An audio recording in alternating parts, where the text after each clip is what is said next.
Hello champions. इस series में हम लोग करते हैं एक केस स्टडी जो होती है सीबीएसई के लेटेस्ट पैटर्न के अकॉर्डिंग। सीबीएसई ने सैंपल पेपर्स में कुछ केस स्टडी रखी थी, तो उस पर मैं आपको बेहतरीन कंटेंट प्रोवाइड कराता हूं। तो यहाँ पे अगर आप चैनल पे नए हैं तो चैनल को सब्सक्राइब कर लीजिए और वीडियो को लाइक कर दीजिए। हम लोग स्टार्ट करते हैं एक नई केस स्टडी। देखिए, चिल्ड्रन विद ज्योमेट्रिकल पीसेस। कुछ बच्चे हैं जो ज्योमेट्रिकल पीसेस से खेल रहे थे। ठीक है, children are playing with some pieces of cardboard. उनके पास कुछ कार्डबोर्ड के पीसेस थे, तो they have arranged the pieces in a pattern. उन्होंने उनसे एक पैटर्न बना दिया। ओके, मतलब रखते गए उनको तो एक पैटर्न बन गया। वो पैटर्न क्या था? पैटर्न था ये। ठीक है, इसमें क्या था? In the given figure triangle ADH is a right angle triangle. ADH जो है वो राइट एंगल सबसे बड़ा वाला, यानी ये आपको गिवन है कि ये राइट एंगल है। ओके, विच कंटेन्स, जिसमें क्या क्या है? Triangle ABJ and GHI. ABJ and GHI. ABJ आपको दिख ही रहा होगा, ये ऊपर वाला छोटा सा ट्राइंगल, ये वाला। ठीक है, एंड जीएचआई कौन सा है? जीएचआई ये नीचे वाला triangle, G H I. Okay, so ये वाला, ये दोनों आपको ट्राइंगल दिए गए हैं। ठीक है, quadrilateral G F H I, G F J I, G F J I, ये क्वाड्रिलेटरल है। ठीक है, अच्छी बात है। उसके बाद देखिए स्क्वायर जेके एल एम और एलसीडीई स्क्वायर है, तो आपको सारे फिगर दिख रहे होंगे। ठीक है, देखिए एक बार फिर से मैं बता देता हूं। सो आपको बड़ा वाला तो ट्राइंगल हो गया, उसके बाद एबीजे ये वाला हो गया, जीएचआई ये वाला हो गया। ओके, क्वाड्रिलेटरल जीएफएचआई, तो जीएफ जे आई ये वाला हो गया। उसके बाद में स्क्वायर जेके एल एम, तो स्क्वायर कौन कौन से हो गए? तो ये वाला स्क्वायर, एक ये वाला स्क्वायर, एलसीडीई। रेक्टेंगल, ये दोनों रेक्टेंगल हो गए। ठीक है, ये आपका फिगर है। अब हम लोग क्या करते हैं, फटाफट चलते हैं क्वेश्चंस की तरफ। सो 5 क्वेश्चंस होते हैं एग्जाम में, जिसमें आपको 4 अटेम्प्ट करने होते हैं। यहाँ पे हम लोग 5 के 5 करने वाले हैं। सो ये जो क्वेश्चंस है ये मैंने सीबीएसई से ही रेफरेंस लिया है। ठीक है, जिससे कि आपको बिल्कुल पैटर्न का बिल्कुल सही से हम लोग अनुमान लगा सकें कि किस पैटर्न पे सीबीएसई पूछने वाला है। ठीक है, तो मैंने उसके सीबीएसई की वेबसाइट से ही रेफरेंस लिया है और कुछ नए तरीके से क्वेश्चंस को डिजाइन किया है। देखिए, from point H Naman walks to 24 metre is to reach point F. Okay, H से नमन ने वॉकिंग स्टार्ट करी, 24 मीटर चला एंड एफ पे पहुंच गया। ओके, एच से चला, ये देखिए ये आपका पॉइंट एच है, 24 मीटर यहां तक चला, ये 24 मीटर हो गया, एफ पर पहुंच गया। समझते जाना फिगर। ठीक है, क्वेश्चन बहुत ही अच्छा है। From point F Naman walks 6 metre towards north and reaches at point M. 6 metre north की तरफ चला, नॉर्थ तो ऊपर की तरफ होता है, तो यहां पे 6 मीटर ऊपर की तरफ चला एंड एम पे पहुंच गया। समझ रहे हो? ओके, उसके बाद बोल रहे हैं from point M he walks 5 metre east to L. Okay, वहां से वो 5 मीटर एल की तरफ चला। सो एम से एल की तरफ चला, जिसकी डिस्टेंस 5 मीटर बोल रहे हैं। ठीक है, देन बोल रहे हैं देन 4 मीटर टू के। उसके बाद में 4 मीटर चला के की तरफ। सो एल से के की जो डिस्टेंस है वो 4 मीटर हो गई। ठीक है, ये के की तरफ चल दिया। उसके बाद में बोल रहे हैं कि then walks to west and finally reaches at J. भाई पहुंच गया, बहुत देर से घूम रहा था, है ना, हम लोगों को और परेशान कर रहा है। चलिए देखिए, then walks to west, west की तरफ चला और जे पे पहुंच गया। ठीक है, वेस्ट की तरफ चला और जे पे पहुंच गया। ओके, बट इसकी डिस्टेंस नहीं इन्होंने दी है। चलिए देखते हैं तो क्या करेंगे हम लोग। देखिए मैंने क्वेश्चंस को अगर इस तरीके से डिजाइन किया, यहाँ डिस्टेंस नहीं दी, कुछ तो मैंने दिमाग लगाया ही होगा, है ना। तो वही दिमाग आपको भी पकड़ना है और कितनी जल्दी इस क्वेश्चन को कर पाते हैं वो आपके ऊपर है। What is the straight line distance between point when he started and his position now. तो जहां से उसने स्टार्ट किया था, ऐसे स्टार्ट किया था, और जहां वो फाइनली है, फाइनली जे पे है, तो इनके बीच में स्ट्रेट लाइन डिस्टेंस चाहिए, यानी ये वाली डिस्टेंस चाहिए। ठीक है, अब आपको क्या दिमाग लगाना है। देखिए हम लोग क्या करेंगे कि हमको चाहिए कि ये तो नीचे वाला 24 दिया गया है, अगर हमको ये जे से एफ तक की डिस्टेंस पूरी मिल जाए तो हम ट्राइंगल बना के, है ना, ये एक राइट एंगल ट्राइंगल है। ओके, क्योंकि है ना राइट एंगल ट्राइंगल है, समझ में आ रहा ना। ठीक है, अगर नहीं गिवन भी नहीं है वैसे इसमें, अगर आप देखेंगे तो इसमें ए बी जे, ये जी एफ जी एच आई, ठीक है, या एफ जे एच जो है वो राइट एंगल ट्रायंगल नहीं है, ठीक है, जो हमारा ट्रायंगल बन रहा है। बट अगर आप देखेंगे बगल में स्क्वायर लगा है, बगल में जो था वो स्क्वायर या रेक्टेंगल्स ये लगे हुए हैं, ठीक है, और रेक्टेंगल्स में एंगल 90 होता है, तो अगर ये 90 तो ये 90, थोड़ा सा दिमाग लगाइए। तो ये आपका अगर 90 हो गया तो राइट एंगल हो गया, और राइट एंगल में आपको पाइथागोरस लगा देनी है, तो आप यहां से क्या कर सॉल्व कर दोगे, मैं यहीं जरा सॉल्व करके दिखा देता हूं। एच जे का square equals to H F का स्क्वायर प्लस जे एफ का स्क्वायर, आप ऐसे कर सकते हैं, है ना। अब आपको एच जे का स्क्वायर तो फाइंड करना है, एच एफ का स्क्वायर आपको 24 दिया गया, तो 24 का स्क्वायर, जे एफ आपको चाहिए, ठीक है, जे एफ, तो जे एफ में देखो नीचे वाला तो 6 है, ऊपर वाला ये कितना हो जाएगा, तो आप देखेंगे कि ये 4 हो जाएगा, क्योंकि के एल 4 है, ठीक है, के एल 4 है और ये स्क्वायर है, तो स्क्वायर की चारों साइड इक्वल होती है, तो ये 4 हो जाएगा, तो ये 4 हो गया, ये देखिए ये वाली साइड 4 हो गई, ठीक है। थोड़ा सा इसको इरेज करता हूं, बहुत ही ज्यादा हौच पौच हो गई इधर, है ना। देखिए 1 सेकेंड, देखिए फिर से, सो ये आपका 24 था नीचे वाला, ये आपका 6 था, ये आपका 4 था, ठीक है। 4 कैसे हो गया, क्योंकि ये वाला 4 था के एल, तो के एल 4 था तो ये भी 4 हो गया, तो 6 4 ये 10 हो गया। अब आपको क्या एच जे फाइंड करना है, तो 24 का स्क्वायर हो जाएगा 576 एंड 10 का स्क्वायर हो जाएगा 100, so that is 676। Okay, so H J का स्क्वायर आ गया है आपका 676, समझ गए। तो एच जे कितना आ जाएगा 26 का स्क्वायर होता है 676, समझ गए। तो क्लियर हुआ, क्वेश्चन का लेवल समझ में आया। सो यहाँ पे देखिए कौन सा ऑप्शन हो जाएगा आपका, सो यहाँ पे 26 यानी कि ये ऑप्शन आपने टिक किया, आगे बढ़ जाइए। यहाँ से इसको इरेज कर देता हूँ जिससे कि आगे भी किसी स्लाइड में जरूरत पड़ेगी। देखिए सेकंड क्वेश्चन, ठीक है। अच्छा ये आप कहोगे कि इतने लेंथी लेंथी क्वेश्चंस नहीं आते हैं सीबीएसई के उसमें, ठीक है, बट सीबीएसई की वेबसाइट से ये क्वेश्चंस मिले हैं, ठीक है, और सैंपल पेपर में भी उसने कुछ लेंथी क्वेश्चंस ही रखे थे, ठीक है। तो आप इनको पढ़िए और जिससे कि आपकी प्रिपरेशन बेस्ट हो। Okay, consider the following 3 claims about a triangle A B J with side length M N R. Okay, एक ट्राइंगल है ए बी जे, देखिए कहाँ है ये आपका ए बी जे, ऊपर वाला ट्राइंगल ये वाला दिख रहा, ए बी जे की बात कर रहे हैं, ठीक है। तो ए बी जे में बोल रहे हैं, इन्होंने कहा कि 3 साइड्स हैं एम एन आर, अब वो पता नहीं कौन सी एम है, कौन सी एन, कौन सी आर, ठीक है। क्लेम दिए 3, उनको पढ़ना है। फर्स्ट क्लेम है A B J is a right angle triangle, right triangle provide M square minus M square equals to R square. Okay, so अगर आपको ये दिया है N square minus M square equals to R square, तो A B जे एक right angle triangle है, समझ गए। A B J right angle triangle है और उसमें N square minus M square equals to R square है। सेकेंड क्लेम बोल रहे हैं triangle with side length m+2 n+2 and r+2 is a right angle triangle. एक बोल रहे हैं कि अगर उसकी साइड्स m+2 n+2 r+2 है तो भी वो राइट एंगल ट्राइंगल होगा। तीसरा बोल रहे हैं कि अगर उसकी साइड्स 2m 2n 2r है तो भी वो राइट एंगल ट्राइंगल होगा। तो ये 3 क्लेम दिए गए। अब आपको ये ऑप्शंस पढ़ने, उनमें बताना कौन सा करेक्ट है। फर्स्ट बोल रहे हैं claim 1 would be true if n is greater than m, n is greater then r। तो क्लेम 2, ये जो 1 क्लेम फर्स्ट ऑप्शन है, इसमें आगे तो बाद में पढ़ते, पहले यही सॉल्व कर लेते। इतना बोल रहे हैं अगर ये क्लेम 1 ट्रू होगा वो सिर्फ तब होगा जब n is greater than m होगा। तो देखो अगर n square minus M square होना चाहिए, ठीक है, 3 साइड अगर बड़ी हैं, समझे, और इनके अकॉर्डिंग अगर देखोगे नीचे वाले ऑप्शन के अकॉर्डिंग, तो n is greater than m, n is greater then r, समझ गए। देखिए n is greater than m, n is greater then r, तो इसका मतलब ये n सबसे बड़ा हो जाएगा, तो n हाइपोटेनियस हो जाना चाहिए, ठीक है। तो n square equals to m square plus r square हो जाएगा, तो n square minus M square equals to r square. यानी कि इनसे एक चीज समझ में आ गई कि ये बात तो सही है क्लेम 1, ठीक है। क्लेम 1 तो उन्होंने सही कर दिया। क्लेम 2 क्या इसमें सही दिया गया है, देखिए claim 2 would be correct if A B J is a right triangle. A B J अगर राइट ट्राइंगल होगा तो क्लेम 2 करेक्ट होगा, ठीक है। अब इसमें बोल रहे हैं क्लेम 2, आप ये बताइए क्लेम 2 करेक्ट कैसे हो सकता है। क्लेम 2 के करेक्ट होने का कोई चांस ही नहीं है। क्यों? क्योंकि आपको यहां से अगर राइट ट्राइंगल है तो आपको पता चल गया कि N square equals to M square plus R square, है ना, है कि नहीं। अभी आपने ऊपर निकाला।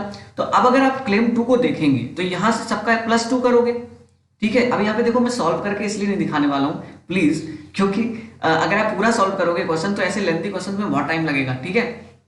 मैं आपको ओरल अप्रोच बता रहा हूँ। देखिए अगर आप m+2 फिर क्या करोगे, n+2 का square equal to m+2 square plus r+2 square, Pythagoras लगाओगे।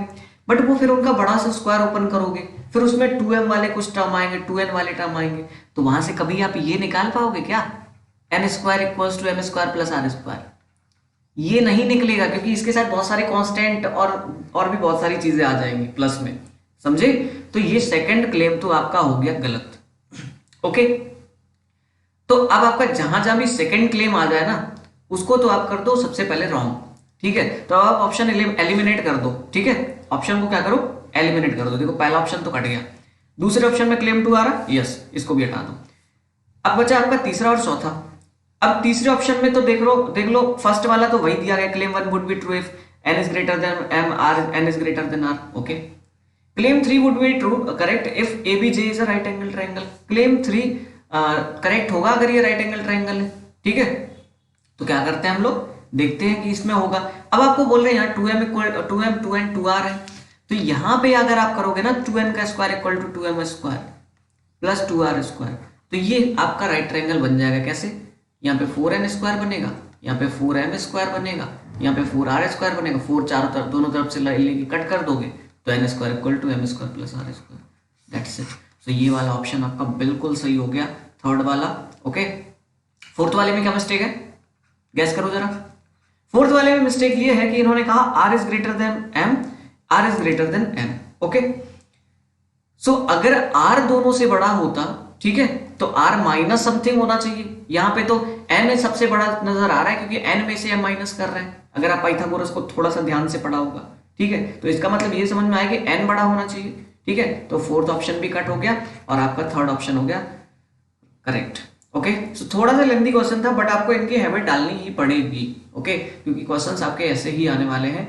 अभी आप चाहे कुछ भी कहो कि आप कैसे क्वेश्चंस बता रहे हो, ठीक है, बट एग्जाम टाइम में जब आपका एग्जाम होगा तो आप डेफिनेटली, जिन लोगों ने मुझे सीरियसली फॉलो किया होगा वो लोग डेफिनेटली मजे कर रहे होंगे और ये कहेंगे कि आज का पेपर मेरा सबसे बेस्ट गया, ठीक है, क्योंकि मैं वही कंटेंट प्रोवाइड कराता हूं, ठीक है, जो आपका आने वाला है, समझ रहे हो। और मैं ऐसे वैसे नहीं बता रहा हूं, मैं सीबीएसई की वेबसाइट से रिफर कर रहा हूं। मैं आपको आप बोलोगे तो मैं पीडीएफ प्रोवाइड करा दूंगा उन क्वेश्चंस की, ठीक है।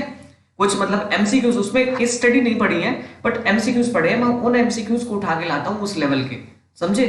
आइए नेक्स्ट देखिए, option number C, question C, observe the right triangle PQR right angle at Q as shown below. तो ऑब्जर्व करना है राइट ट्राइंगल PQR को, right angle at Q as shown below, okay. If QM perpendicular to PR, QM जो है PR में perpendicular है, then which of the following is not correct. इनमें से कौन सा करेक्ट नहीं होगा, आपको ये बताना है कौन सा करेक्ट नहीं होगा। सबसे पहली चीज, triangle PMQ triangle PQR similar होंगे। PMQ ये वाला है ना, और PQR ये बड़ा वाला, ये दोनों सिमिलर होंगे। तो अगर आपने एक थ्योरम छोटी सी पढ़ी होगी, है ना, कौन सी, जिसमें ये कहा गया था कि ये जो किसी भी ट्राइंगल में, है ना, ये जो दो ट्राइंगल बनते हैं तो ये दोनों आपस में सिमिलर होते हैं और बड़े वाले ट्राइंगल के सिमिलर होते हैं। तो ये वाला ऑप्शन नंबर 1 तो करेक्ट है, आपको चाहिए नॉट करेक्ट वाला। तो दूसरा देखिए, QR square equal to RM into PR, QR square equal to RM into PR, ठीक है, ये वाला भी करेक्ट हो सकता है, बट हम इसको बाद में चेक करेंगे, क्योंकि हमको ऑप्शंस दिए गए तो हम इसको ऑप्शन से करने वाले हैं। आपसे मैंने क्या कहा, आप मेरी अप्रोच देखिए खाली, मैंने क्या किया इसमें, अभी दिमाग लगाने से अच्छा कि मैं बाकी ऑप्शंस ना चेक कर लूं। अगर बाकी ऑप्शन सारे करेक्ट हो जाएंगे या उनमें से नॉट करेक्ट मिल जाएगा तो हमें इसको चेक करने की जरूरत ही क्या है, ठीक है, कि तो क्यों हम इतना बड़ा क्वेश्चन सॉल्व करें। आगे देखिए, PR square equal to PQ into QR या RQ, तो PR स्क्वायर यानी ये वाली side equal to PQ into RQ, यही ऑप्शन इनकरेक्ट हो गया। अब बताओ आप क्यों, क्योंकि ये तो है थी पाइथागोरस लगेगी इसमें, और पाइथागोरस में क्या होता है, PR square equal to PQ square plus QR square, ये होता है, ना कि आप मल्टीप्लाई करते हैं PQ इंटू RQ, ये नहीं होता है ना। तो अगर आपने पाइथागोरस पढ़ी होगी, यही ऑप्शन करेक्ट हो गया, अब आपको आगे पढ़ना भी नहीं है, समझ गए। अगला ऑप्शन लिखा है, आप चाहो तो पढ़ो, नहीं चाहो तो मत पढ़ो, आगे बढ़ जाइए, क्वेश्चन डी स्टार्ट करते हैं। If angle ABJ equals to 90 degree, अगर एंगल एबीजे 90 डिग्री है, ठीक है, and B and J are mid points of sides AD and H, okay, तो एबीजे जो है वो मिड, ये देखिए एंगल एबीजे ये 90 डिग्री है, बी और जे जो है वो मिड पॉइंट है एडी और ए एच के, ठीक है, तो जे और बी ये दोनों मिड पॉइंट हो गए, एडी जो बड़ी वाली साइड है और एच जो बड़ी वाली साइड है उनके मिड पॉइंट हो गए, okay. If BJ parallel to DH, ये जो बीजे साइड है ये वाली, ये डीएच के पैरेलल है, ओके, अच्छी बात है। तो हम लोग क्या करेंगे, इसमें जो पूछा गया है then which of the following is false, इनमें से कौन सा फॉल्स है ये आपको बताना है। तो triangle ABJ similar to triangle ADH, ABJ यानी ये छोटा वाला ट्राइंगल और एडीएच यानी पूरा बड़ा वाला ट्राइंगल, जो सबसे बड़ा वाला ट्राइंगल है, ये दोनों सिमिलर होंगे। आप बताइए होंगे कि नहीं, तो आपको दिख ही रहा है ये दोनों सिमिलर होंगे ही होंगे, है ना, क्योंकि ये राइट एंगल है, ठीक है। और दूसरी चीज, बाकी की कंडीशन आपको खुद प्रूव करनी है, आपका होमवर्क है, ओके। वैसे मैं हिंट दे रहा हूं, ठीक है, ये आपको थोड़ा सा दिमाग लगाना है इस वाली मिड वाली साइड से, ठीक है, कि इससे आप क्या निकाल सकते हो। वैसे कोई दिक्कत नहीं, होमवर्क में ऐसा कुछ है नहीं, क्योंकि अगले क्वेश्चन अगला जो ऑप्शन चेक करोगे तो ये सब मिल ही जाएगा आपको। तो कुल मिला के ये वाला ऑप्शन सही है, ठीक है, फर्स्ट वाला। सेकंड देखो, 2bj इक्वल्स टू डीएच, बोल रहे हैं 2bj इक्वल्स टू डीएच, कैसे, बीजे और बी और जे मिड पॉइंट्स है, ठीक है। तो जब भी कोई साइड पैरेलल होती है किसी भी ट्राइंगल में, ठीक है, कोई भी साइड पैरेलल होती है और वो मिड पॉइंट से गुजरती है, तो होता क्या है कि वो साइड थर्ड साइड की हाफ होती है, आपको पता था। तो इस हिसाब से बीजे इक्वल्स टू 1/2 डीएच हो जाएगा, यहीं से मैंने निकाला है 2bj इक्वल्स टू डीएच, यानी कि ऑप्शन तो ये वाला भी करेक्ट हो गया। थर्ड देखो, AJ square minus JB square equals to AB square, देखिए AJ square minus JB square equals to AB square, देखिए एबी स्क्वायर, एजे स्क्वायर यानी कि एजे, वेयर इज एजे, ये वाला, ठीक है। इसमें में से मैं जेबी स्क्वायर माइनस कर रहा हूं, ये वाली side equal to AB square, ये वाला भी करेक्ट हो गया क्योंकि पाइथागोरस लगी है। तो हाइपोटेन्यूज में से मैंने बेस माइनस कर रहा हूँ, बेस का स्क्वायर माइनस कर रहा हूँ और परपेंडिकुलर का स्क्वायर बच रहा है, तो ये वाला भी सही हो गया। तो तीन ऑप्शन सही हो गए, तो ऑब्वियसली चौथा वाला गलत होगा, ठीक है। फिर भी चेक कर लेता हूं, तो A B upon B D, A B और बी डी का रेशियो बोल रहे हैं, ओके। सो ए बी ये वाली साइड और बी डी ये वाली साइड, इनका रेशियो बोल रहे हैं इक्वल होगा ए जे और ए एच के। सो ए जे ये वाला और ए एच पूरा ये वाला, ऐसा तो नहीं हो सकता, क्योंकि अगर इधर ए बी और बी डी लिया था तो इधर ए जे और जे एच हो सकता था, तो ये वाला ऑप्शन गलत हो गया। सो आपका ये वाला ऑप्शन, मतलब वैसे ये वाला ऑप्शन करेक्ट है, ठीक है, मतलब हमको जो टिक करना है वो ये करना है, ठीक है। वैसे ही और फॉल्स ऑप्शन चेक करना था, तो ये वाला फॉल्स हो गया। आगे question number E, if P R equals to 14 centimetre is diameter, okay, if P R equal to 14 centimetre and is, ये जो है ये डायमीटर है, पी आर जो है दिख रहा है आपको, ये डायमीटर है, and P Q equals to 8 centimetre. So P Q आपका 8 है, क्यू आर 10 सेंटीमीटर है, okay. Are chords of the circle, ये कॉर्ड्स है, एरिया ऑफ शेडेड रीजन। अब देखो पी आर आपको 14 सेंटीमीटर बोल रहे थे, ठीक है, पी आर बोल रहे थे 14 सेंटीमीटर, तो पी आर ये 14 है अगर, तो इसकी रेडियस 7 हो जाएगी, समझ गए। तो आपसे बोल रहे हैं एरिया ऑफ शेडेड रीजन, तो शेडेड रीजन मतलब मैं सर्कल का एरिया निकालूंगा और ट्राइंगल का माइनस कर दूंगा, समझ गए। सर्कल के एरिया में से ट्राइंगल माइनस करूंगा, तो सर्कल का एरिया क्या होता है, पाई आर स्क्वायर, तो पाई यानी 22/7, आर कितनी इसकी 7, तो 7 × 7, 7 7 गया, ये आ गया 154 सेंटीमीटर स्क्वायर। तो ये तो सर्कल का एरिया आ गया। अब आपको ट्राइंगल का एरिया इसमें से माइनस करना है, ट्राइंगल का एरिया कैसे निकालोगे, है ना। तो आप क्या करोगे कि इसमें वो आपका हेरोन्स फॉर्मूला लगाओगे, क्योंकि तीनों साइड्स पता है, लेकिन आपको इतना करने की जरूरत ही नहीं है। देखिए कैसे, आप थोड़ा सा 9th में घुसिए और उसमें ये देखिए कि आपने पढ़ा था कि जो सेमी सर्कल में जो एंगल बनता है, ठीक है, वो क्या होता है 90 डिग्री राइट एंगल होता है। तो सेमी सर्कल ये बनी रहा है, पी आर आपका डायमीटर दिया गया है, तो यानी कि ये जो पी क्यू आर होगा ये 90 डिग्री बनाएगा। तो अगर ये 90 डिग्री है, आपको क्या लगाना है, ट्राइंगल का एरिया पे half into base into height, okay. So half, base कितना है 8, हाइट कितनी है 10, तो 2 4 8 यानी कि 40 आ गया। तो अब आपको क्या करना है, शेडेड रीजन चाहिए तो 154 माइनस 40 कर दोगे, तो 4, 5 माइनस 4 1 एंड 1 114, ये वाला ऑप्शन आपका करेक्ट हो गया। तो क्वेश्चंस में आई होप मजा ही आया होगा आपको, ठीक है, क्योंकि ऐसे क्वेश्चंस आपको वैसे भी ढूंढने पे भी नहीं मिल रहे हैं, है ना, आपको पता ही है केस स्टडी आपको ढूंढने पे भी नहीं मिल रही है, बट मैं आपको प्रोवाइड करा रहा हूँ, तो बस आप इतना सा काम तो कर ही सकते हैं कि इसको जहां तक चाहे आप शेयर कर दीजिए, है ना, अपने फ्रेंड्स तक, और चैनल को सब्सक्राइब जरूर कर लीजिए, क्योंकि ऐसी केस स्टडी मैं बहुत सारी लाने वाला हूँ, तो आपकी बहुत अच्छी प्रैक्टिस होने वाली है, और अभी बहुत कुछ मटेरियल आना बाकी है, ये तो शुरुआत है खाली, है ना। सो चैनल को फिर से बोल रहा हूँ कि चैनल को सब्सक्राइब कर लीजिए, वीडियो को लाइक जरूर कर दीजिए, ठीक है, और उसके बाद में आज के लिए तो बस बहुत हो गया, ठीक है, आज के लिए हो गया पर्याप्त। So bye bye and take care, मिलते हैं नेक्स्ट के स्टडी में।